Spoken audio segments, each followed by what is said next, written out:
Assalamualaikum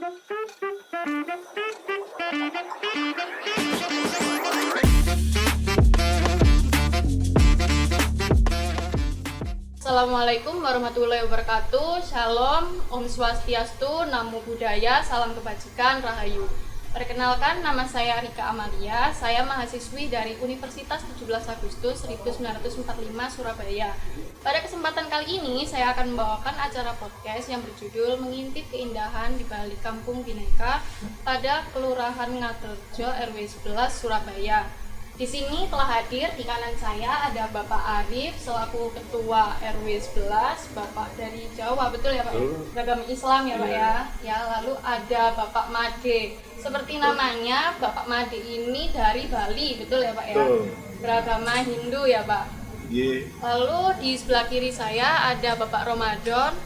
Bapak dari Jawa juga Pak? Ya. Dari Jawa. Bapak mudin di RW 11 ini. Ya. Lalu ada Mas Remi dari Papua, ya. Mahasiswa di kampus Surabaya juga ya. Ya. Ya, lalu ada Bu Riris dari Jawa. Dari perkenalan ini, Bapak-bapak dan Ibu yang telah hadir telah mencerminkan kampung Bhinneka ini. Lalu sehubungan dengan tema kita kali ini, saya ingin berbincang-bincang sedikit dengan narasumber kita kali ini. Saya mulai dari Pak Arif. Sehubungan dengan tema kita hari ini tentang kebinekaan, seperti yang kita tahu bahwa di Kelurahan Ngatorejo RW 11 ini memiliki ragam suku, bangsa, serta agama, betul ya Pak Arif ya? Lantas bagaimana pandangan Bapak akan keberagaman di dalam kampung Bhinneka ini Pak? Adalah suatu berkah yang luar biasa untuk kondisi yang seperti ini, karena kami melihat bahwa potensi yang seperti ini justru sangat positif terhadap perkembangan di kampung kita. Karena dengan keberagaman itu kami lebih solid, lebih memiliki warna di dalam keseharian, karena kami tidak menganggap itu suatu hal yang memberatkan atau menjadi handicap. Keberagaman itu adalah keniscayaan. Kita tidak bisa menghindari itu, dan alhamdulillah RW 11 ini dikaruniai kondisi yang di saat kami hadir, saya datang belakangan, yang saya baru sekitar 20 tahun di sini, di kampung ini sudah ada seperti itu.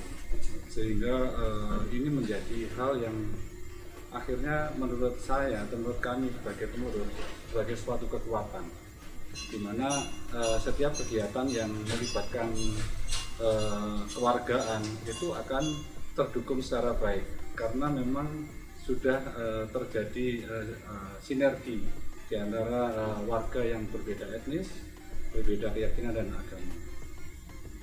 Lalu Pak, adakah kegiatan atau acara khusus yang dilakukan untuk menciptakan keharmonian di dalam kampung Bhinneka itu? Seperti kegiatan yang dilakukan sekitar 1 tahun sekali atau mungkin 1 bulan sekali gitu, untuk mempererat kekeluargaan antar warganya. Kami memang tidak ada kegiatan yang secara khusus terjadwal seperti itu ya. Tapi setidaknya di dalam setiap tahun kita memperingati 17 Agustus ya khususnya, kami selalu mengundang semuanya untuk bisa hadir, untuk bisa memberikan warna dan membuktikan bahwa kami ada memang beragam. Jadi ini setidaknya setahun sekali kita kumpulkan dalam event-event seperti 17 Agustus atau 10 November seperti itu. Apalagi dalam kegiatan yang sekarang ini pasca pandemi, kami sudah punya rencana ke depan yang lebih bagus untuk memberikan kegiatan yang lebih positif dan lebih terjadwal. Lalu ke Mas Remi ini, Mas Remi, kalau menurut Mas Remi sebagai mahasiswa yang sedang merantau dan sebagai pendatang baru di Pulau Jawa ini, menurut pandangan Mas Remi, bagaimana kebinekaan di dalam kampung Bhinneka ini? Baru pertama kali saya datang di sini di Pulau Jawa, mungkin di Surabaya. Pertama kali aku datang pas masuk semester 1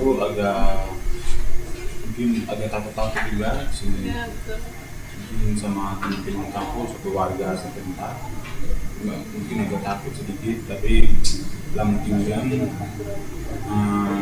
semester 3 atau 4 agak dengan warga sudah makin baik-baik semua dan agar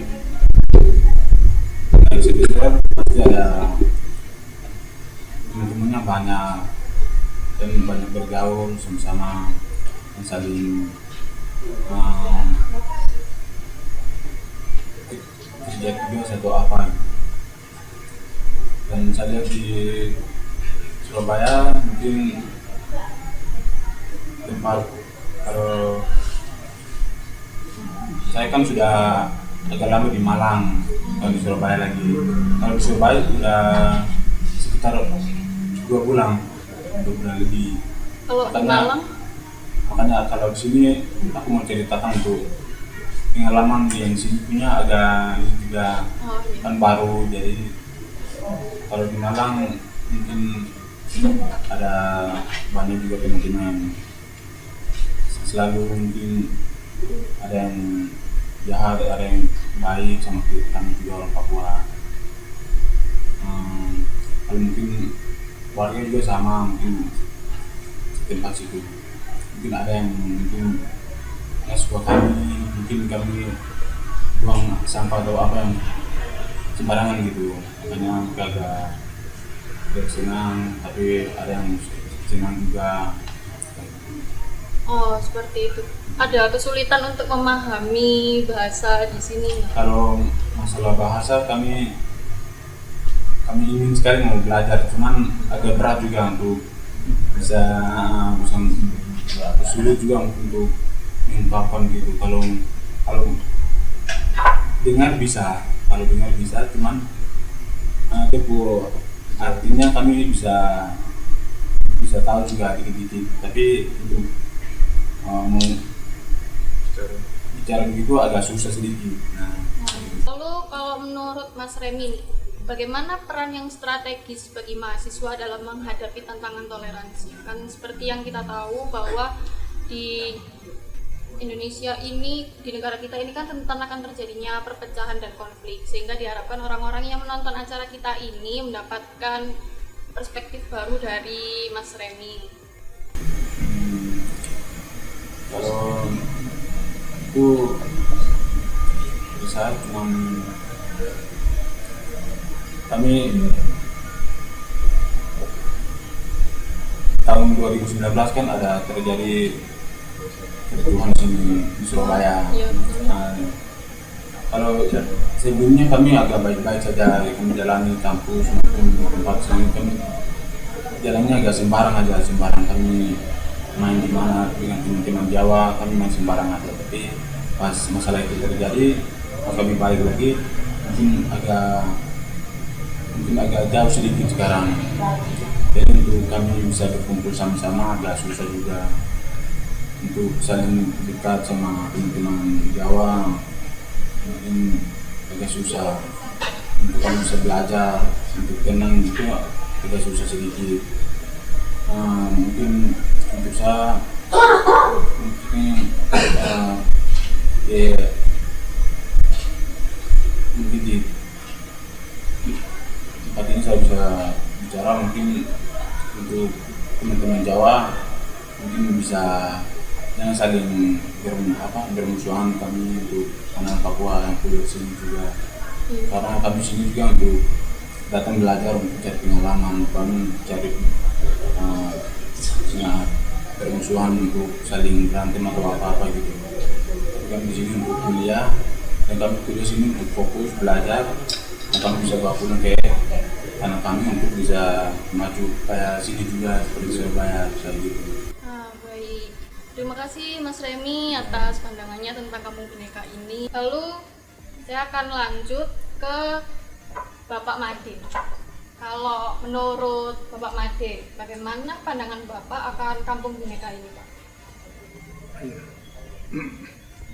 Terima kasih atas waktu yang diberikan kepada saya yang mewakili suku dari Bali ya. Ya. Mungkin sebelum saya mulai, saya sampaikan salam dulu. Assalamualaikum warahmatullahi wabarakatuh. Ya, salam kebajikan, shalom, Om Swastiastu, Namo Buddhaya, dan Rahayu. Yang terhormat, di sebelah saya ini ada Bapak Ketua RW, ya, Bapak Arif selaku Ketua RW.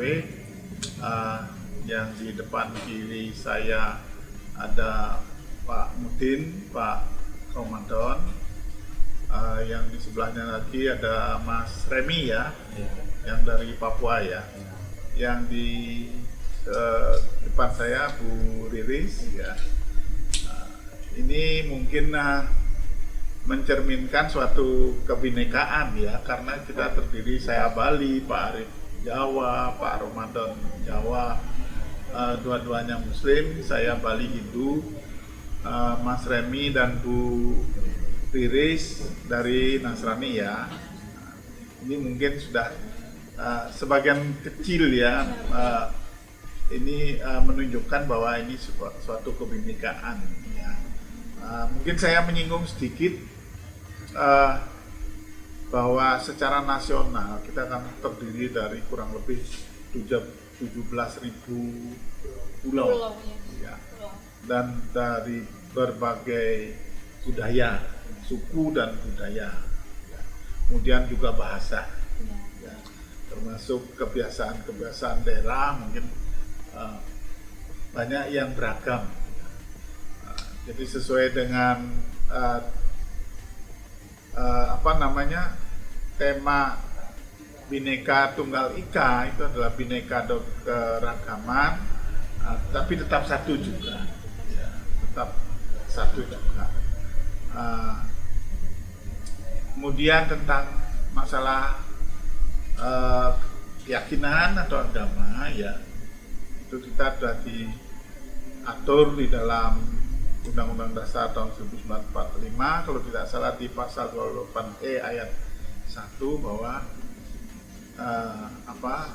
warga negara diberi kebebasan untuk meyakini agamanya masing-masing dan melakukan ibadah sesuai dengan keyakinannya. Itu sudah. Saya kira kita kembali lagi kalau ke ranah di lingkungan RW 11, Kelurahan Ngagel-Rejo, Kecamatan Wonokromo, Surabaya ini, saya kira juga cerminan kebinekaan itu sudah cukup bagus dan sudah lama berjalan. Kebetulan saya di sini sebagai penduduk dari RT 5, ya, RT 5 RW 11 itu mulai tahun 87. Jadi kalau dihitung sudah 35 tahun, maaf Pak. Iya. RW mungkin lama saya di sini ketimbang Bapak. Jadi kebinekaan yang tercermin, yang katanya indah tuh, saya akui memang cukup indah, ya, sesuai dengan ininya. Karena setiap tahun yang rutin, karena kita ada di Jawa, ya, ada di Surabaya ini kan ada Hari Raya Idul Fitri, ya, ada Idul Fitri, jadi kita selalu guyup, ya, meskipun saya atau teman-teman yang lain bukan Muslim, tapi kita selalu hadir, ya, kecuali kalau ada peninggalan yang benar-benar istilahnya sangat ini, kita masih berusaha hadir. Ya. Idul Adha, saya maaf, ya, kalau di Idul Adha meskipun saya bukan Muslim, biasanya di pagar saya ada nyantol ini, dicantolin. Iya. Jadi seperti itu. Jadi kemudian kalau kebebasan melakukan ibadah juga gitu.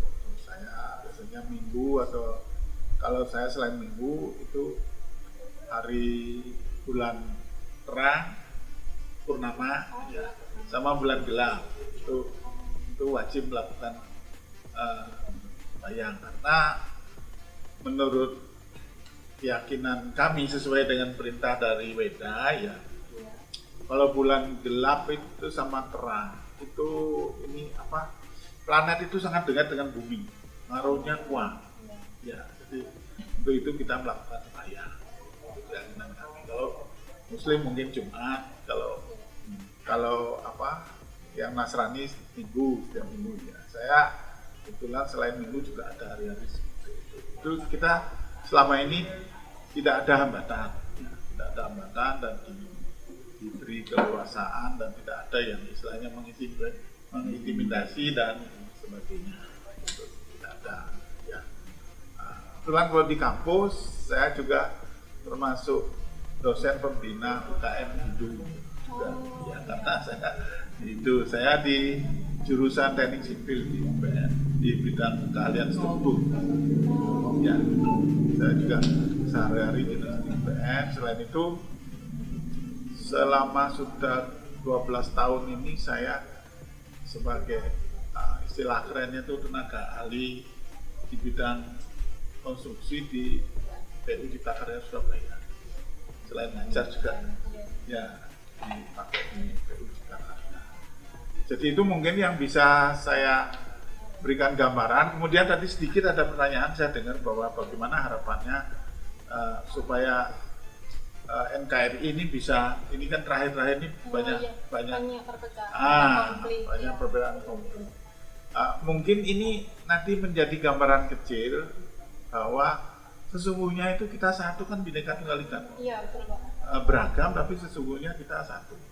Kita di dalam Pancasila itu sudah dikatakan bahwa sila yang pertama ketuhanan yang Maha Esa, bahwa kita ketuhanan dalam arti sesuai dengan keyakinan kita masing-masing, beribadah sesuai dengan keyakinan agamanya apa, ya, terus kemanusiaan yang adil dan beradab. Yang kedua itu bahwa kita memberikan toleransi. Kemanusiaan itu kan gitu ya, memberikan toleransi antara satu dengan yang lain, menghargai perbedaan. Ya. Kemudian persatuan Indonesia, kalau kita sudah menghargai perbedaan berarti kan kita sudah persatuan terbentuk. Ya. Kemudian kerakyatan yang dipimpin oleh hikmat kebijakan dalam permusyawaratan perwakilan, ya kan. Jadi kalau sudah persatuan terbentuk, nanti ada sebagai musyawarah, segala sesuatu itu kita selesaikan dengan musyawarah gitu baru ya. Kita selesaikan dengan musyawarah ya. Kemudian ada mudah-mudahan dengan adanya itu keadilan sosial juga tercipta ya, keadilan sosial bagi seluruh Indonesia kan. Ya. Mudah-mudahan seperti itu. Jadi ngapain kita gontok-gontokan? Iya. Ya, dari nenek moyang kita sudah tidak ada yang gontok-gontokan, kenapa sekarang kita seperti itu ya? Saya kira itu harapan saya. Jadi generasi muda terutama dengan dibilang sekarang ada marak lagi gangster. Iya betul. Wah, itu kelihatannya ada yang memicu itu saya. Jadi ya, termasuk bapak-bapak yang generasi istilahnya generasi sebelumnya, generasi lebih tua ya. Jangan suka istilahnya memanas-manasi generasi muda ya, dengan hal-hal yang negatif. Kita ini adalah negara kesatuan Republik Indonesia yang slogannya itu NKRI harga mati. Ya. Saya sangat setuju. Saya kira itu mungkin kurang lebihnya yang saya sampaikan. Saya mohon maaf. Terima kasih. Wassalamualaikum warahmatullahi wabarakatuh. Om Santi Santi Santi Salam Rahayu. Terima kasih. Terima kasih Bapak Made. Lalu kemudian ada Bapak Ramadan, ya Pak. Saya mau nanya nih Pak, kalau menurut Bapak Ramadan, apakah sebab munculnya sikap intoleransi dalam kehidupan beragama ini Pak? Warahmatullahi wabarakatuh. Waalaikumsalam. Saya selaku Mudin RI 11 dan tim Beratang itu mulai tahun 75. Sekian tahun jadi tahu masyarakat yang gini-gini itu tahu semua. Saya kira baik kan itu tidak ada antara orang Kristen itu. Saya kira sama, tidak ada pernah olok-olokan apa dibacanya itu gini itu selalu aman-aman saja. Jadi kebinekaan di sini ini sudah baik lah, saya kira tidak ada masalah sama sekali. Gitu. Oh ya, terima kasih Bapak. Pertanyaan kedua adalah lalu bagaimana penerapan Bhinneka Tunggal Ika dalam kehidupan beragama ini Pak? Iya, aman-aman saja, tidak ada aman-aman saja, tidak ada masalah, gitu ya. Ya. Tidak pernah ada masalah ini orang ini itu tidak ada masalah kan. Dan saya kan selaku modis ini kan dipanggil sana-sana kan Oh, tahu gitu. Ya, ya. Ya. Ya, Terima kasih ya. Bapak atas jawabannya. Lalu kemudian untuk Ibu Riris, Ya. nah, kalau menurut sudut pandang Bu Riris, apakah sebab munculnya sikap intoleransi dalam kehidupan beragama ini, Bu? Di kampung Perintis ini ya, di wilayah RW 11 Ngabelrejo ini, kita itu toleransinya tinggi ya. Kalau ada intoleransi itu, saya belum pernah mendengar ya. Kalau ada intoleransi, mungkin itu kita juga bisa mengantisipasi apabila ada hal tersebut, karena kadang-kadang kan tiba-tiba muncul ya, kalau tidak waspada gitu kan. Intoleransi itu bisa berasal dari generasi muda yang mungkin sulit untuk diatur, mungkin sulit untuk dibina oleh bapak-bapak yang lebih tua ya. Jadi kalau intoleransinya itu mungkin di sini nggak ada ya Mbak ya, tapi untuk toleransinya itu baik, sangat baik. Oh gitu Bu, ya. Lalu bagaimana penerapan Bhinneka Tunggal Ika dalam kehidupan beragama ini? Saya selaku yang beragama Nasrani ya di wilayah RW 11 ini, untuk penerapan toleransinya tadi sudah dikatakan bahwa sini itu toleransinya itu sangat tinggi warganya. Terbukti saya kan bergereja ada di Perintis 2. Waktu tempo hari juga ada rekan-rekan mahasiswa juga ke sana untuk syuting atau foto-foto di gereja saya. Masyarakat di sekitaran itu menghargai, menghormati keberadaan gereja kami di sini. Gereja kami di sini sudah dari tahun 74 sudah berdiri. Kemudian di dalam kegiatan, kebetulan saya RT-nya RT 03. Oh, RT 03 dari RT yang lama, RT yang baru ini kan banyak kegiatan ya Pak RW. Iya, Kegiatannya itu banyak dan kami itu sering dilibatkan gitu. Jadi kami sebagai warga minoritas ya, sering kan disebut warga minoritas, mayoritas begitu kan. Kami sering dilibatkan gitu untuk acara 17 Agustus itu yang main musik itu Pak, dulu tahun berapa saya lupa, yang main musik dari pihak gereja. 2018. Kemudian ya mungkin 2018, pernah lihat ya Pak RW ya. Itu terus warga itu nyanyinya itu lagu daerah dari bermacam-macam daerah, itu ada dari Jawa, Madura, terus ya, Ambon, pokoknya dari lagu-lagu daerah itu dimunculkan.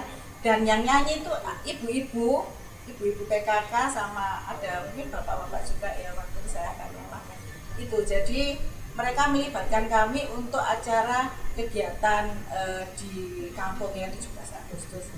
Terus kalau ada Ramadan, bulan puasa itu juga kan ada takjil gitu ya, kita juga dilibatkan.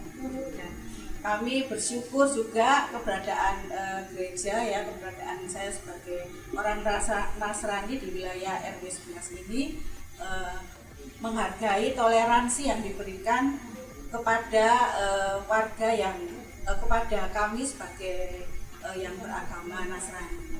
Jadi toleransinya amat tinggi, kemudian penerapannya juga jadi tidak omong kosong ya, ada bukti nyatanya. Terus pembagian sembako juga kami pernah lakukan Pak. Bukan pembagian sembako ya, sembako murah.